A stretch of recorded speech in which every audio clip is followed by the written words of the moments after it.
Today I want to share the two things that my mom always told us last thing before we went to bed.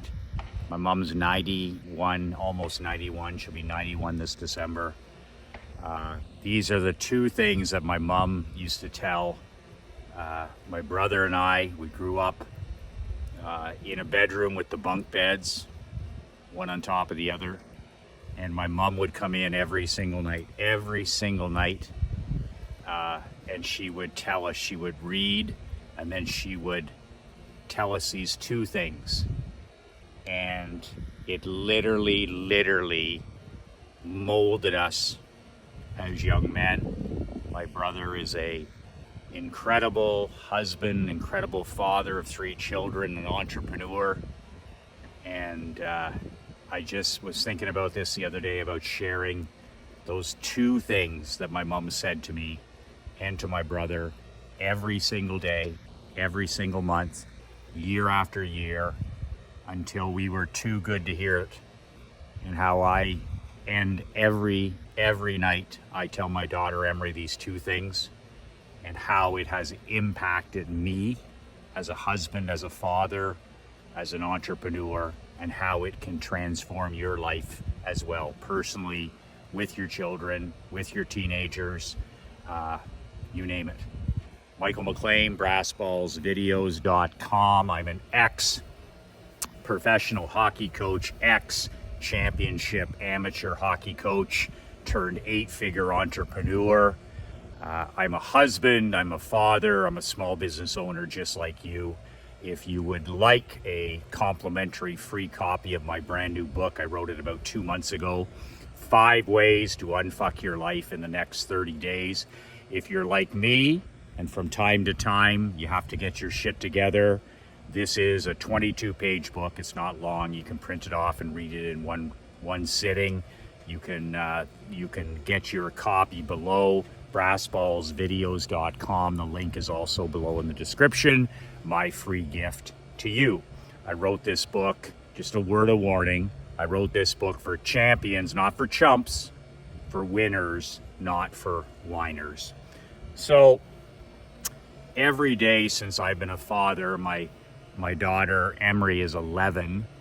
Every second night, it's my turn. Krista reads to Emery one night, then I read the next. Ever since before she was born, we've been reading. We go up into the bedroom and she has a book. We've read all the Harry Potter books, you name it, books, Rebel Girl books. We've read all of the female superhero books, the Williams sisters. It's my favorite part of the day. Every second day I get to go up. After I do the dishes in the kitchen, I head upstairs. My daughter's at the age now where she does all her stuff on her own. She's very independent, but I still have that daily reading time. And she still sits in the chair with me, and we're reading Harry Potter, and we've read all the Rebel Girl books, which are books about incredible rebel girls, renegades, mavericks, outliers. And then at the end of the night, at the end of the reading, I go into her room, and it's always the same. We say our gratitude prayer. We thank our Creator for our family, for our health, for our freedom. We thank God for that we live in the 2 greatest countries in the world, the United States of America and Canada. We thank God for our purpose, for our calling, for our mission. We thank God for Grandma and Grandpa, for Pa and Grandma Gigi up in heaven. We just, it's the highlight of my day. And I was thinking about it the other day, is I do what my mom did. And apple and tree, right? Apple and tree. And when my daughter gets into bed after we say our gratitude prayer, I always say to her, who do you have to love? And she always looks me in the eye and she says, I have to love myself. And then I ask her a second question, who do you have to respect? And Emery always answers myself. And then I say, why do you have to do those two things? Why do you have to do those two things every day? Why do you have to love yourself? And why do you have to respect yourself? And she always looks at me and she says, so that I can love and respect other people.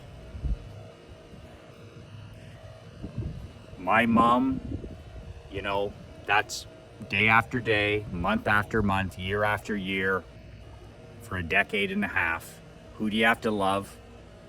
Myself. Who do I have to respect? Myself. But why do you have to do those two things, son? So that I can love and respect other people. You don't understand this when you're a teenager. You don't understand this when you're in your 20s, even your 30s. But now as a husband in my 50s and a father, I'm like, I don't think there's a greater gift my mom could have given me except that compounding of love yourself, respect yourself, so that you can love and respect other people. She didn't ask us to love ourselves or respect ourselves. She demanded it. We used to call my mom, when we were growing up, we used to call her the Iron Lady, which was, Margaret Thatcher, right? The Prime Minister of Britain at the time, the great late Margaret Thatcher, and they used to call Thatcher the Iron Lady, one of the greatest leaders in history. We could use a lot of Margaret Thatcher today.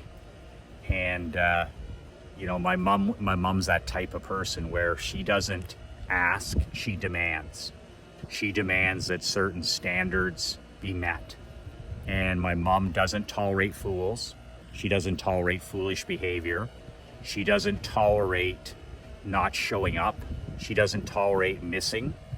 So it'd be great for me to stand here and say, my mom inspired me with this, asking these two things every day. But it wasn't inspiration or motivation. She demanded.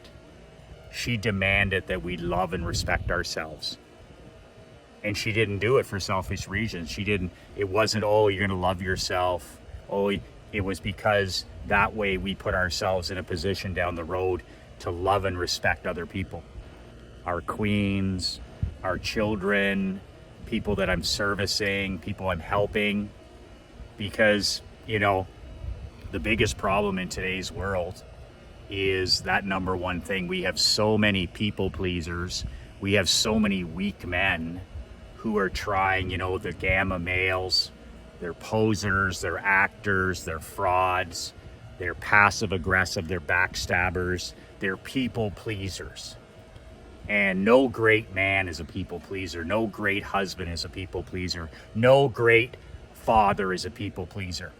You're either a king or you're a coward.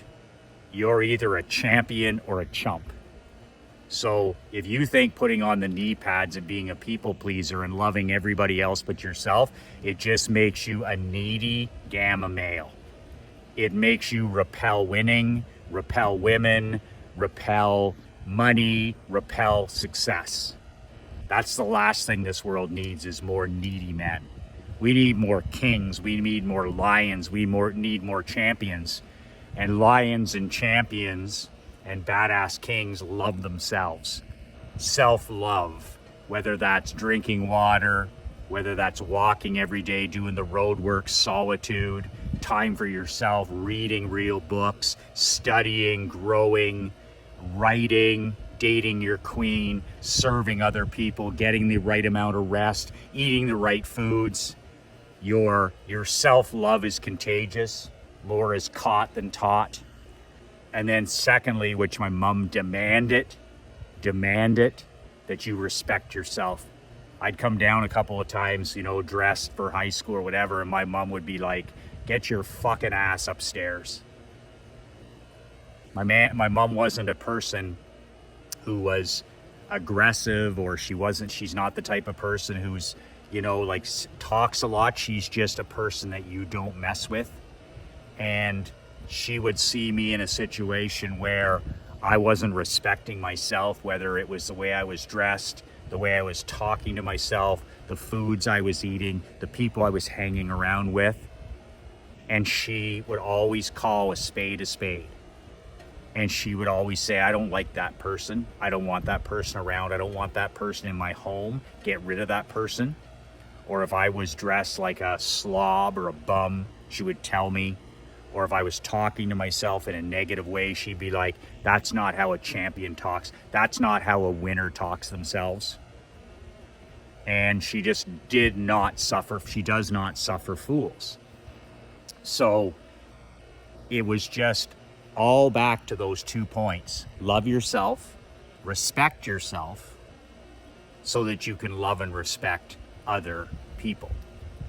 And my daughter's away now for 2 weeks at camp. I miss her so much. We're best friends. You know, I'm her leader. Krista's her leader. But I miss that kid so much. I take her everywhere with me. We have a seamless life, and she's away at summer camp. She loves it. She loves it. I dropped her off. I was the only father there. The other fathers were busy on their phones. But I miss that kid so much. But I really miss the nighttime, the reading, the wrestling, just the TIM. How do you spell love? Time. How do you spell love? TIME. 2 words to be a parent. Be there. Be there. And we overcomplicate things. Our kids just want our time. Our grandkids just want our time. They just want us to be there. And I've read as many books as I can on being a father. I didn't know how to be a father. I had the best role model ever, but I still wanted to learn more. And out of all the books that I've read about being a husband, being a dad, being a father, it's always the same message. It's always the same message. Our wife and our children and our grandchildren, they only want one thing. They don't want cars, and they don't want clothes, and they don't want trips to Disney. That's all fun, and it has its place. But your queen and your kids and your grandkids, they just want you to believe in them. They just want what the great, Coach Jimmy Valvino said. They just want you to know that your bags are packed. Valvino tells that incredible story about his dad. He never left Queens. And when Coach Jimmy was coaching college Division I basketball, every year he'd be in the March Madness tournament and he'd lose, and he'd talk to his dad, and his dad be like, my bags are packed. My bags are packed. My bags are packed. When you get there, when you get to the finals, my bags are packed. And Coach talked about how that just inspired him to build a better program, build a better team, and that someday he was going to win a national championship. And he did, and his dad was there. But every time he would lose on the way to doing that, it takes 10 years to do anything of significance, he's like, son, my bags are packed. My bags are packed. A belief in him, a belief in him. It reminds me of the story. I've never told this story before, but when we won the Barclay Cup hockey championship in 2019, one of the greatest days of my life, because I got to share it with my queen, my daughter, and my mom and dad. And I was here, and the game was that night to win it all, Game 5. We were the huge underdogs. It was blue collar versus white collar, big city versus small community. And we were up 3-1. And I was feeling a little bit of the pressure, almost a choking feeling, like, do we belong here? That thermostat feeling, like, do we really deserve this? And I had my afternoon routine before going to the rink, and I went for a 4-mile walk. I said, okay, I'm feeling anxious, I'm feeling stressed, what should I do? And I put all the technology away, and I just went for a 4-mile walk. And I got all of it out. I got showered, I shaved, I put on my suit. I was ready to go and lead the team to that Game 5, which would eventually become the championship game. But I called my dad after my walk, and I was in a pretty good state. I'm like, I'm feeling good, I'm rested, I'm ready, this is our time. I've been working for 7 years. My dad's in the Hall of Fame, of course, with the Blue Wings, so I wanted him to be part of it. I wanted my mom to be part of it. I wanted Krista to be part of it. But it gives you that choking sensation, like, can we really do this? And I called up my dad because I had an hour drive into the city to be at the game, to join the players. And I called my dad, and I'll never forget it. It was 2:30 in the afternoon. The game isn't till 7:30, 2:30 in the afternoon. And he answers the phone. He's like, what are you up to? And I said, oh, I'm just back from my walk. I'm going to get showered. I'm going to shave, and I'm going to head in around 4 o'clock, maybe 4:30, whatever, into the city.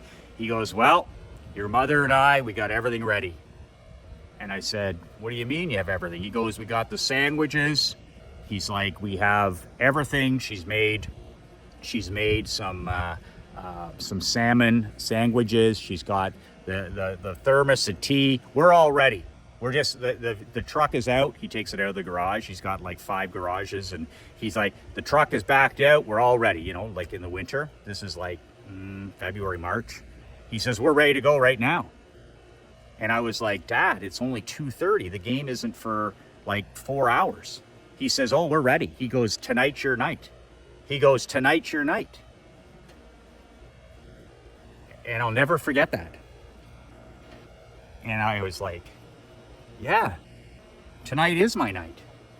He goes, you put the hay in the barn. He goes, 7 years of this. He says, we're just going there to watch. He says, but this is done. This is a done deal. He said, you've earned this. You deserve this. He says, and I look forward, your mom and I are excited to be on the ice tonight when you lift that cup. He says, but we're ready. He says, we'll be there.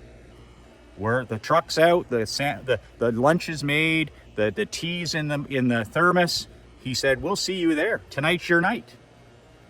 And you know, coming from my dad, this doesn't happen, right? Like he's old school, 1933, born into the Depression. He doesn't give attaboys. He doesn't say, you know, I love you, or compliments don't roll off his tongue, but just that Jimmy Valvino, like that belief.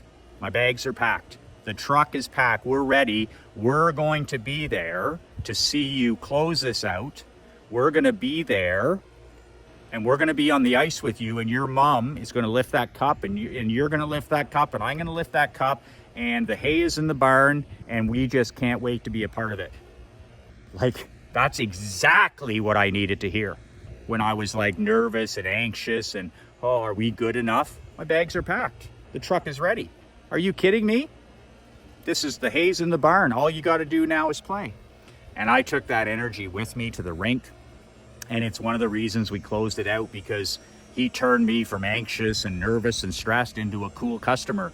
And then that filtered through the locker room. It filtered into the coaches. It filtered into the trainers. It filtered into our athletes. And we played one of the best games we've played in 7 years. Like, our guys were like, we deserve this. This is our time. In 3 hours, we'll have a ring on our finger, instead of playing defense or playing not to win or playing not to lose. It was just burn the boats and go for it. My dad, I'll never forget that phone call. Hey, the truck's ready. We're ready to go. The weather's bad. We're going to leave early. We're going to leave 4 hours early so we can be there to see you get this done. All kids want is for their parents to believe in them. That's it. You know, I'm not the greatest husband or the greatest father. Everybody knows that. But I just want my child to know every day that I believe in her. I want my wife to know that I believe in her. I want to raise a child who loves herself and respects herself so that she can love and respect other people. So those are the 2 things to ask yourself every night. Say that to yourself before you turn the lights out. It's not just for kids. It's not just for grandkids. But when you're saying your gratitude thing with your wife, you know, what are 2 or 3 things you're grateful for? My wife and I do that every night. You can just, you know, whatever's last in your head, 7, 8 hours, your brain works on that, right? So like, I'm just like, who do you have to love? Myself. Who do you have to respect? Myself. Why do you have to do those 2 things? So I can love and respect other people. And then I always say to my daughter, I say, who believes in you when nobody else does? And she's like, Daddy. And I'm like, who's going to change this world? Who's going to change this world? She goes, I am. And I said, how are you going to change this world? And she said, by serving other people. I'm going to change this world by serving other people. At age 11, you know, it's something she says. But if we compound that over 15 years, over 20 years, who do you have to love? Yourself. Who do you have to respect? Yourself. Why? So I can love and respect other people. Who believes in you? Mom and dad believe in you. Who's going to change this world? I am. How? By serving other people. Eventually, that compounding, that violent consistency of good things, good inputs, you're going to see some positive, badass outputs. That was a way around the story. I went off script there. I don't even have a script, but anyway, if you want to download a copy of my book, it's below, brassballsvideos.com. If you're interested in joining my new mastermind, it's marketing and money making. 3 live events a year. The link is below, badassbrotherhood.com. All that does is set up a phone call with me or with Josh, and we discuss whether the mastermind is what you want. Whether I'm the right coach, a lot of times I'm not. It's perfectly fine. But if you're interested in getting out of your slump or getting out of a rut or scaling your life and your business to an all new level, if winning's your sport, then go to badassbrotherhood.com and apply for just a phone call. It doesn't cost you anything. There's no strings or whatever you want to call it. And we talk. Half the time it's not a good fit, and that's fine. And then if it is a fit, well, you can consider it. It's like $9.97 a month. But badassbrotherhood.com. And that's it. Okay? The book link is below, the mastermind link is below. And try that, make that happen in your family with your kids and your grandkids. Who do you love? Who do you respect? Why? So I can love and respect other people. Your kids and your grandkids and your queen, they want one thing from you. Make sure you deliver it. They want you to believe in them. To believe. That's it. Believe. And the only thing that they want is your time. T-I-M. How do you spell love? T-I-M-E. Remember that. Be present. Be where your feet are. Be where your feet are. And mental presence that you're there. That's the, when you get home tonight, give your queen a big hug. Give your children, whoever, just give them a big hug and tell them how much you love them, how much you respect them, and you've just made the world a better place. They'll feel better, you'll feel better. That's how a king operates. Be brave, be fierce, and be relentless.